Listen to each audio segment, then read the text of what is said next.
Bene, eccoci insieme anche oggi. L'ospite è Giancarlo Mantovani, direttore del Consorzio di Bonifica Adige Po, che ha sede a Rovigo, e del Consorzio di Bonifica Delta del Po, che invece ha sede a Taglio di Po, sempre in Polesine. In pratica, insomma, il direttore dei Consorzi di Bonifica Polesani.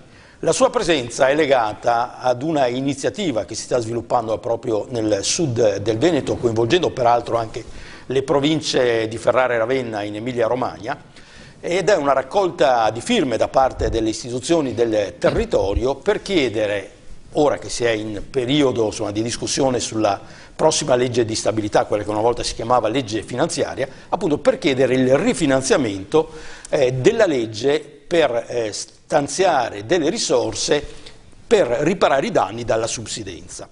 Allora, cominciamo a spiegare cos'è la subsidenza. In pratica, adesso diamo la parola all'esperto naturalmente, insomma, il territorio del Polesine, a seguito delle estrazioni di metano iniziate negli anni 50, se ben ricordo, ma terminate insomma qualche anno fa, ha cominciato a scendere e insomma, non si è ancora fermato fondamentalmente, pur essendo notevolmente diminuito lo sprofondamento, se mi si permette questo termine, che ha raggiunto in alcune zone addirittura i 3 metri e una media insomma in Polesine di 1,5 metri, 2. Ora è facile pensare cosa vuol dire quando un edificio, ma una struttura idraulica, insomma un territorio si abbassa di quasi 2 metri. Detto questo, la parola all'esperto. Allora, partiamo dal termine subsidenza. Che cos'è?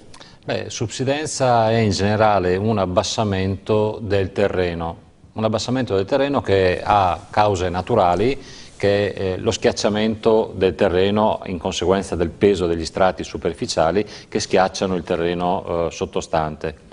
È una subsidenza naturale, un abbassamento che vale 1-2 mm l'anno e che è una cosa assolutamente comune in tutti i territori.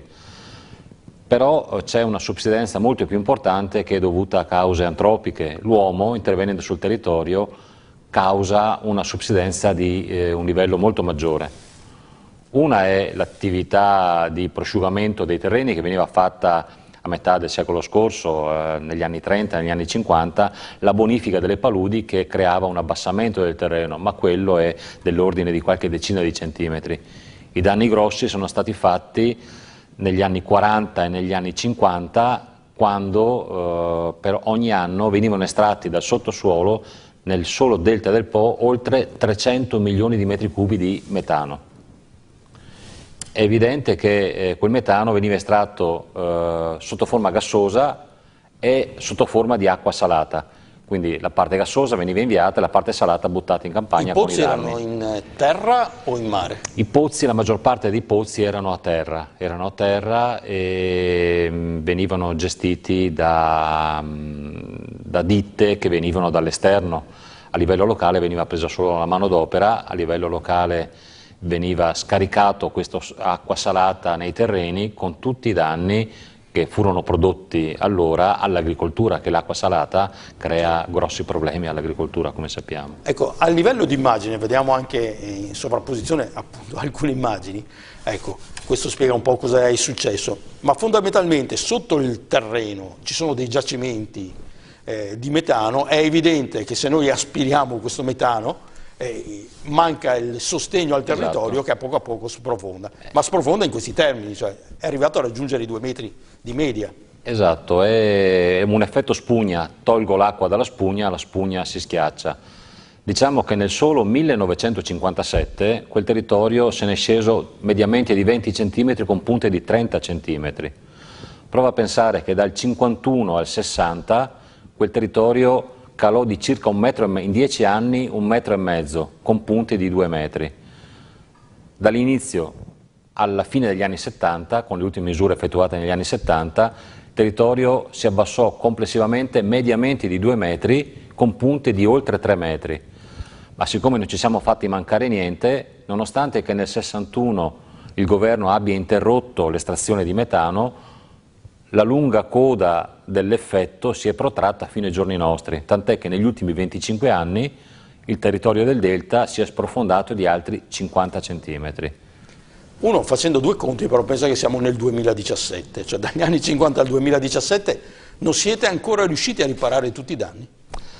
I danni sono stati enormi. Prova a pensare, un abbassamento del terreno ha comportato l'abbassamento anche delle arginature che ci difendono dal mare e dagli argini.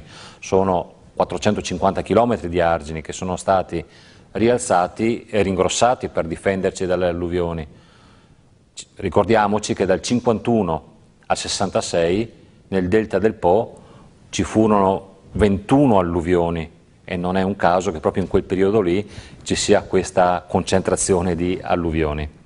Avendo letto un po' di storia, viene da pensare che forse qualcuno sapeva, ma ha fatto finta di niente, nel senso che mi pare di aver interpretato che il problema della subsidenza in termini, diciamo, di opinione pubblica, di coscienza diffusa, dipese proprio dalle alluvioni, che a un certo punto ne succedevano troppe e qualcuno disse andiamo a sistemare la rete idraulica. A quel punto si è accorto che il terreno era ceduto, ma probabilmente qualcuno sapeva.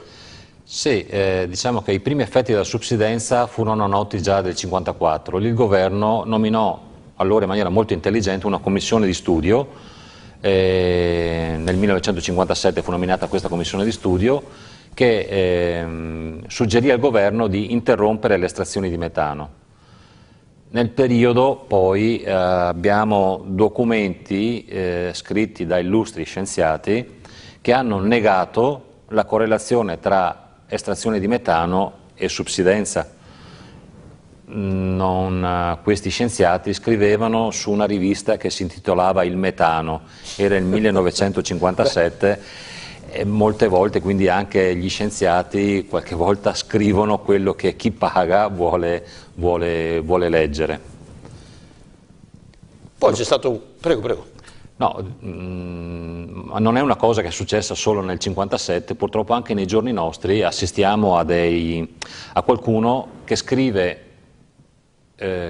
documenti nei quali viene negato l'effetto di abbassamento del suolo a seguito dell'estrazione del metano, la correlazione. Basti pensare a quelle ditte che non più di 3-4 anni fa avevano proposto al governo di estrarre metano ancora in Polesine e avevano valutato una subsidenza impercettibile. Cioè, il delta del Po e il Polesine sono dei territori dove gli effetti della correlazione tra estrazione di metano e subsidenza li vedi, li tocchi, sono in scala 1:1, non è uno studio, non è un modello matematico, è un qualcosa di reale, vedi quello che ha prodotto l'estrazione di metano. Quindi non facciamoci prendere in giro dagli scienziati o pseudotali. L'osservazione più facile però è dire che dal 50 ad oggi sono cambiate anche le tecniche. Ho letto della possibilità di estrarre il metano e contemporaneamente insufflare un altro liquido, insomma qualcosa che serva da sostegno.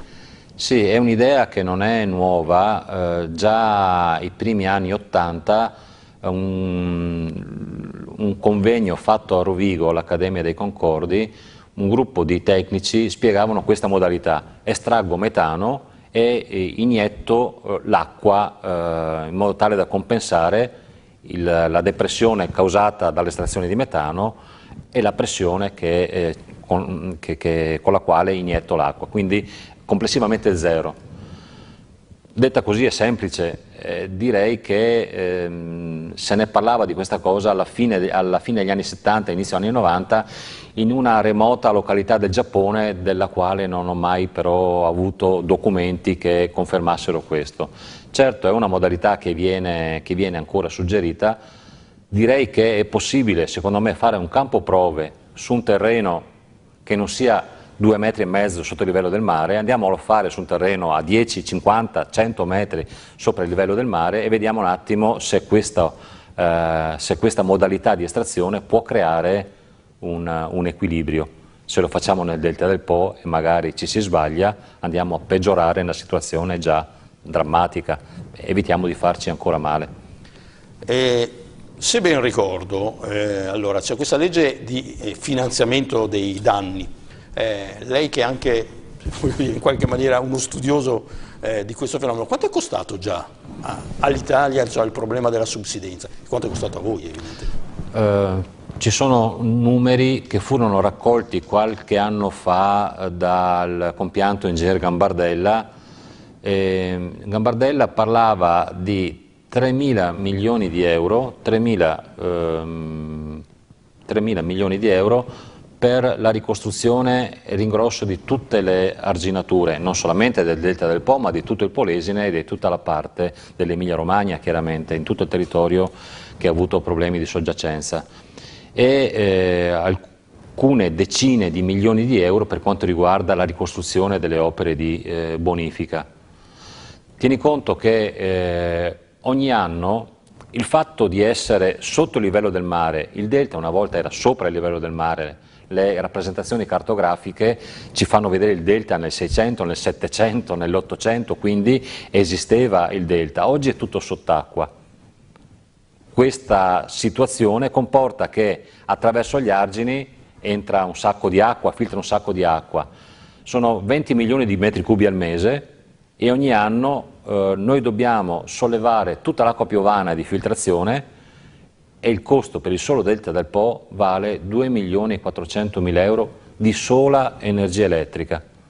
Se ci mettiamo la gestione e manutenzione degli impianti, dei tubi e di tutto il resto, i costi sono elevatissimi. La mia domanda è: perché li dobbiamo sopportare noi questi costi, questa eredità negativa che chi è estratto metano, autorizzato da qualcuno, si è portato via i benefici e ci ha lasciato questo problema.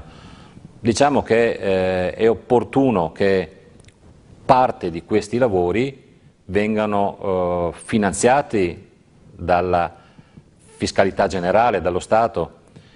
E un'altra proposta che stiamo facendo al governo è quella di dire: questo costo di energia elettrica, che è molto elevato, che è molto oneroso, che costa ad ogni cittadino 50 euro per ettaro, un campo sportivo a tenerlo asciutto di sola energia elettrica costa 50 euro.